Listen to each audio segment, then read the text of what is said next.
এখন বাজান ওই কবরে আপনারা শান্তি চান কি চান না? ওই কবরে আপনারা জান্নাত চান কি চান না?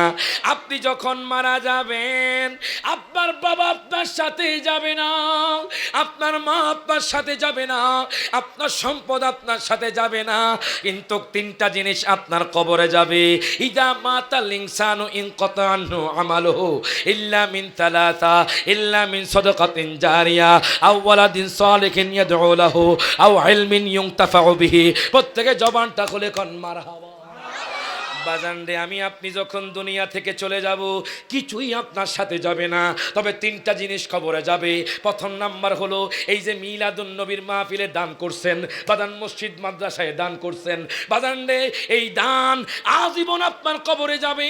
এবং এমন এক সন্তান বাজান বলছে, হুজুর আমার আব্বা আম্মার জন্য দোয়া করিয়েন, হুজুর আমার আব্বা আম্মা কবরে শুয়ে গেছে, বাজান রে দুনিয়ার মধ্যে দান করে বাজান আব্বা আম্মার জন্য দোয়া চায়। এরে বাজান এমন আলম যেটা হলো বাজান উপকার আলম। এই তিনটা জিনিস আপনার আমার কবরে যাবে। প্রত্যেকে জবানটা খুলে কোন মারহাবা।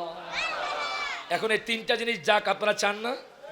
এখানে আমি প্রথমে একজন পাঁচজন মানুষ চাইবো, তার মধ্যে প্রথম নাম্বার যে মানুষটা, এই মানুষটাকে আমি বলবো বাজান বলেন তো এই মাহফিলটা কি আমার না সবার?